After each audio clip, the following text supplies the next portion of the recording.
ओम शांति। 24 जुलाई 2026 की मुरली से प्रश्न उत्तर। पहला प्रश्न है, बाप कितने समय में मुक्ति जीवन मुक्ति का वर्षा दे देते हैं। प्रश्न है, बाप यानी परमात्मा पिता कितने समय में मुक्ति जीवन मुक्ति का वर्षा दे देते हैं। उत्तर है, बाबा कहते हैं सेकंड में मुक्ति जीवन मुक्ति का वर्षा दे देते हैं। अगला प्रश्न है, हर एक को क्या समझाना है। बाबा के बच्चों को हर एक को क्या समझाना है। उत्तर है, हम आत्मा इस याद की यात्रा से पवित्र बनती है। यह बात हर एक को समझानी है। अगला प्रश्न है, कौन सी रग बहुत नुकसान कर देती है। कौन सी रग बहुत नुकसान कर देती है। उत्तर है, मोह की रग। मोह की रग बहुत नुकसान करती है। अगला प्रश्न है, बाबा को माताओं का संगठन चाहिए, लेकिन उस संगठन की क्या विशेषता हो। प्रश्न है, बाबा को माताओं का संगठन चाहिए, लेकिन उस संगठन की विशेषता क्या होनी चाहिए। उत्तर है, ऐसा संगठन हो जो देही अभिमानी रहने का पूरा पुरुषार्थ करे और जिन्हें पक्का नशा हो कि हमें पावन दुनिया बनानी है। ऐसा माताओं का संगठन चाहिए बाबा को। अगला प्रश्न है, कौन सी लड़ाई में यह पुराना झाड़ समाप्त होना है। पुराना झाड़ माना यह पुरानी दुनिया। कौन सी लड़ाई में यह पुराना झाड़ समाप्त होना है। उत्तर है, इस महाभारत लड़ाई में। अगला प्रश्न है, बाबा कहते हैं कि इस लड़ाई में यह पुराना झाड़ समाप्त होना है, यानी दुनिया, इस पुरानी दुनिया का विनाश होना है। तो विनाश से पहले क्या ले लो बाबा से। विनाश से पहले बाबा से क्या लेना है। बाप से पूरा वर्षा लेना है। उत्तर है, बाप से पूरा वर्षा ले लो। अगला प्रश्न है, किसको याद करो तो हमारे पाप नष्ट हो जाएंगे। किसको याद करने से हमारे विकर्म यानी पाप नष्ट हो जाएंगे। उत्तर है, परमात्मा बाप को याद करने से। अगला प्रश्न है, कौन सी लड़ाई बहुत मशहूर है। कौन सी लड़ाई बहुत मशहूर है। उत्तर है, यह महाभारत लड़ाई बहुत मशहूर है। अगला प्रश्न है, जो डीटी धर्म वाले थे, डीटी माना देवी देवता धर्म वाले, वह अब कौन से धर्म वाले बन गए हैं। जो देवी देवता धर्म वाले थे, डीटी धर्म वाले थे, वह अब कौन से धर्म के बन गए हैं। उत्तर है, बाबा कहते हैं वह अब शूद्र धर्म वाले बन गए हैं। अगला प्रश्न है, हम आत्माएं कहाँ के रहने वाली हैं और हम यहाँ क्या बनकर क्या करने आए हैं। प्रश्न है, हम आत्मा कहाँ की रहने वाली है और हम यहाँ इस सृष्टि में क्या बनकर आए हैं और क्या करने आए हैं।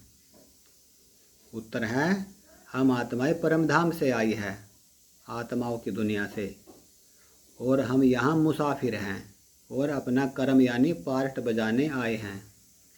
अगला प्रश्न है, सतगुरु किसको कहा जाता है। सतगुरु किसको कहा जाता है। उत्तर है, पतित पावन को ही सतगुरु कहा जाता है, जो पतित से पावन बना दे। अगला प्रश्न है, हम आत्मा परमधाम से आई है, तो बाबा कहाँ से आते हैं। हम आत्मा परमधाम से आई हैं, लेकिन बाबा यानी परमात्मा कहाँ से आते हैं। उत्तर है, बाबा भी परमधाम से ही आते हैं। अगला प्रश्न है, जब क्लास में बैठते हो तो अपने को क्या समझ के बैठना है। जब क्लास में बैठते हैं या बाबा के सम्मुख बैठते हैं, सेंटर पे बैठते हैं, कहीं भी बाबा मिलन में जाते हैं, तो अपने को क्या समझ के बैठना है? उत्तर है अपने को आत्मा समझ के बैठना है कि मैं आत्मा हूँ, ज्योति बिंदु हूँ। अगला प्रश्न है, बाबा कहते हैं तुम बच्चों को तो बहुत खुशी होनी चाहिए, किस बात की? बाबा कहते हैं तुम बच्चों को तो बहुत खुशी होनी चाहिए, किस बात की खुशी होनी चाहिए? उत्तर है जिस बाप को आधा कल्प याद किया करते थे वह बाप मिला है, इस बात की बहुत बहुत खुशी होनी चाहिए। अगला प्रश्न है, ब्राह्मण धर्म किसने रचा है, ब्रह्मा बाबा ने या शिव बाबा ने? ब्राह्मण धर्म किसने रचा, ब्रह्मा बाबा ने या शिव बाबा ने? उत्तर है शिव बाबा ने रचा, ब्रह्मा द्वारा। अगला प्रश्न है, शिव बाबा ब्रह्मा द्वारा पहले पहले कौन से धर्म की स्थापना करते हैं? शिव बाबा ब्रह्मा द्वारा पहले पहले कौन से धर्म की स्थापना करते हैं? उत्तर है ब्राह्मण धर्म की स्थापना करते हैं, फिर ब्राह्मण सो देवता बनते हैं। अगला प्रश्न है, बाबा ने कहा पहले तो यह निश्चय करो, पहले पहले यह निश्चय करो, कौन सा निश्चय? प्रश्न है, बाबा ने कहा पहले तो यह निश्चय पक्का करना है, कौन सा निश्चय? उत्तर है मैं आत्मा हूँ, पहले यह निश्चय पक्का करना है, फिर बाबा को याद करना है, यानी अपने को आत्मा समझ परमात्मा को याद करना है। अगला प्रश्न है, आज बाबा ने कहा यह गुड़ गुड़धानी एक कर दी है, इसका क्या मतलब है? यह गुड़ और गुड़धानी एक कर दी है। उत्तर है इसका मतलब है कि सब जगह परमात्मा है, कृष्ण है, राधे है, सब जगह है, ईश्वर राधे कृष्ण सब सर्वव्यापी है, ये गुड़ और गुड़धानी एक कर दी है। अगला प्रश्न है, बाबा ने कहा कोई भी मिले तो उसको किसका परिचय देना है? कोई भी मिले तो उसको किसका परिचय देना है? उत्तर है बाबा ने कहा बाबा का परिचय देना है कि आत्मा यानी परमात्मा कौन है, आत्माओं का पिता कौन है, भगवान कौन है, ईश्वर कौन है, ये परिचय देना है। अगला प्रश्न है, शरीर भी अच्छा कब मिलेगा? शरीर पवित्र यानी पावन शरीर कब मिलेगा? उत्तर है जब आत्मा पवित्र होगी तो शरीर भी पवित्र ही मिलेगा। अगला प्रश्न है, बाबा महाशत्रु किसे कहते हैं? बाबा महाशत्रु किसे कहते हैं? उत्तर है काम विकार को। अगला प्रश्न है, कैसे शरीर में रहते हुए 21 जन्मों के लिए कमाई करनी है? कैसे शरीर में रहते हुए 21 जन्मों के लिए कमाई करनी है? उत्तर है बाबा कहते हैं इस पुराने शरीर में रहते हुए पढ़ाई पढ़कर 21 जन्मों के लिए कमाई करनी है, इसलिए शरीर की भी बहुत बहुत संभाल रखनी है। अगला प्रश्न है, हमें याद का अभ्यास किस कदर करना है? हमें याद का अभ्यास किस कदर करना है या कैसा अभ्यास होना चाहिए बच्चों का याद का? उत्तर है हमें ऐसा अभ्यास करना है जो अंत काल में एक शिव बाबा ही याद रहे। अगला प्रश्न है, माया से हार खाना किन बच्चों के लिए असंभव हो गया है? माया से हार खाना किन बच्चों के लिए असंभव हो गया है? उत्तर है जो सभी रूपों से माया की नॉलेज को समझ गए कि माया कैसे आती है, कहाँ से शुरुआत होती है, कैसे संकल्प चलते हैं, वो माया के रूपों को समझ गए हैं, तो ऐसे बच्चे माया से हार नहीं खा सकते। अगला प्रश्न है और ये प्रश्न स्लोगन से है, जो सदा प्रसन्नचित रहते हैं वह क्या नहीं हो सकते?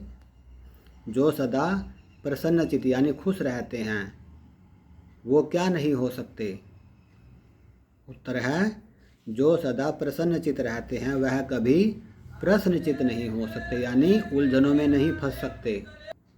इसका मतलब है जो सदा प्रसन्नचित रहते हैं वो प्रश्नचित नहीं होते, यानी क्या क्यों कैसे इन प्रश्नों में नहीं फंसते। अगला प्रश्न है, मास्टर नॉलेजफुल बनने वालों में किस प्रकार का अनजानपना नहीं हो सकता? मास्टर नॉलेजफुल बनने वालों में किस प्रकार का अनजानपना नहीं हो सकता? उत्तर है, ऐसे बच्चे ऐसा कहकर अपने को छुड़ा नहीं सकते कि इस बात का हमें पता ही नहीं था। जो मास्टर नॉलेजफुल है उनको हर बात का पता होता है कि सही क्या है और गलत क्या है, हमने ऐसा क्यों किया। वो ऐसा नहीं कह सकते अरे मुझे तो पता नहीं था, गलती हो गई, धोखा हो गया, नहीं। अगला प्रश्न है, किन बच्चों में किसी भी बात का अज्ञान नहीं रह सकता? किन बच्चों में किसी भी बात का अज्ञान नहीं रह सकता? उत्तर है, ज्ञान स्वरूप बच्चों में, यानी जो बाबा का ज्ञान बिल्कुल अच्छी तरह से समझ गए हैं, उन बच्चों में अज्ञान नहीं रह सकता किसी भी बात का। अगला प्रश्न है, ज्ञान और योग में लाइट क्या है और माइट क्या है? ज्ञान और योग में लाइट और माइट किसको कहेंगे? उत्तर है, ज्ञान है लाइट, यानी किसी चीज़ का जब हमें ज्ञान होता है तो हमें हल्का महसूस होता है, वो अच्छा ये काम ऐसे होगा, या अच्छा ये बात ऐसे है, तो ज्ञान हमें हल्कापन देती है। और लाइट शक्ति है, यानी योग से शक्ति मिलती है। ज्ञान है लाइट और योग है माइट। अगला प्रश्न है, और ये प्रश्न अव्यक्त इशारे से है, योग में किस स्थिति का अनुभव करना है? बाबा ने कहा योग में सदा किस स्थिति का अनुभव करना चाहिए? उत्तर है, योग में सदा लाइट हाउस और माइट हाउस स्थिति का अनुभव करना चाहिए। लाइट हाउस और माइट हाउस स्थिति का। अगला प्रश्न है, मास्टर सर्वशक्तिमान किसे कहेंगे? मास्टर सर्वशक्तिमान किसे कहेंगे? उत्तर है, जो दोनों शक्तियों में संपन्न होगा, दोनों शक्तियाँ यानी लाइट और माइट में संपन्न होगा, उसे मास्टर सर्वशक्तिमान कहेंगे। यानी जो ज्ञान में भी संपन्न और योग में भी संपन्न होगा। और आज के मुरली से आखिरी प्रश्न है, आज बाबा ने बच्चों को क्या वरदान दिया? आखिरी प्रश्न है, बाबा ने क्या वरदान दिया? उत्तर है, मास्टर नॉलेजफुल बन, अनजानपने को समाप्त करने वाले, ज्ञान स्वरूप योग युक्त भव। मास्टर नॉलेजफुल बन, अनजानपने को समाप्त करने वाले, ज्ञान स्वरूप योग युक्त भव। तो ये 24 जुलाई 2026 की मुरली से प्रश्न उत्तर थे। तो सभी आत्माओं को ओम शांति, ओम शांति, ओम शांति।